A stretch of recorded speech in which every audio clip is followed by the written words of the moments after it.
because we realize that the only anti-inflammatory healing that the body needs comes from whole foods nutrition. And the more that we have that, the better that our society is, the healthier that our society is, and we can get back to really working on the child's overall health and the youth's overall health and their parents too, and grandparents in some cases. I've helped whole families when someone's been given a diagnosis like diabetes. It's not the end, it's the beginning of a healthcare journey. And part of beginning a journey like that as a professional, medical chef and medical meal chef that had that lived resilience within me as a cancer survivor, in my case, I'm able to kind of apply these aspects of just trying to normalize this food and not make it taste so bland or unhealthy, or you make it taste like regular food, and the whole family is willing to journey with you in this environment that I work in. So I usually take the whole family along when we go into a medical meals journey together. That's the way to do it, to help out with sustainability down the road. Absolutely. And, there's generations that really, they may be showing pre-diabetic choices at this point in time, may have been diagnosed to one degree or another with pre-diabetes, or in some cases autoimmune disease and other types of gastrointestinal types of issues at a very young age. In fact, my clients are getting younger and younger, not older and older. It's really points to the food supply in our society and to the convenience factor that surrounds them in schools, in daycares, in various religious organizations, wherever they're spending their time, sports and athletic clubs.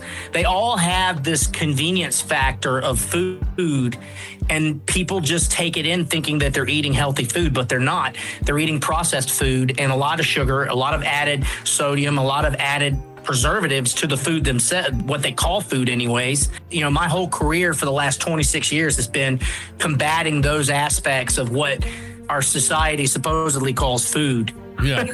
I still have my comfort foods that I go to every once in a while. I think everybody does. Everybody has a cheat sheet, but we shouldn't be eating like that all the time. We program them in for clients. I program in at least 4 cheat days a month for my clients. When we're doing a 30-day plan together, or 60 or 90-day plan, at least 12 days, at least, of, hey, eat what you want on these days. Let's make sure we focus on inflammation, make sure that we focus on the after effects of, like I get clients, they want to eat out, they want to go out to their favorite restaurants, and I say, be mindful of what's on the menu, be mindful of the ingredients that you're sensitive to, ask the appropriate questions of the service staff. And, in the case of beverages, it's the same type of thing. I'm seeing a shift in the beverage industry like I've never seen in my career, where we've got entire generations of grown adults that are not touching any type of alcoholic beverage.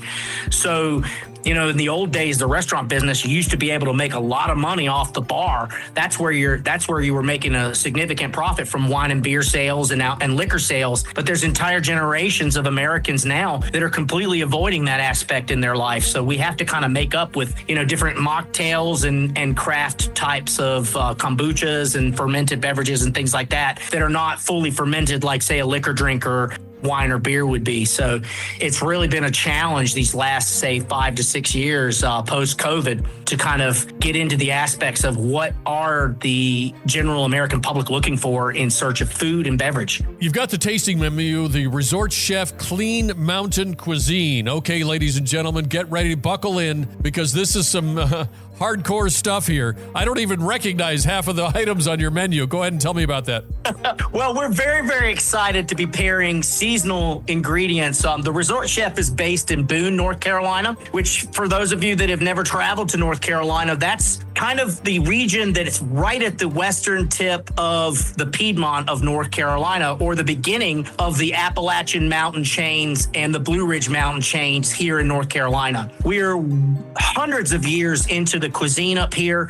A lot of the cuisine that I designed this menu around is found locally here in our region. And I talk with my clients a lot about diversification in their diets with seasonal ingredients. And so we've kind of taken this with not only seasonal ingredients, but we're also taking the seasonal ingredients and pairing wines from our region The region is called the Yadkin Valley region of North Carolina, and every type of grape you can imagine that grows domestically in the United States is grown in this region of North Carolina. We're very, very proud of it. The appellation's been established now for almost, I'd say, somewhere in the neighborhood of at least almost 3 decades.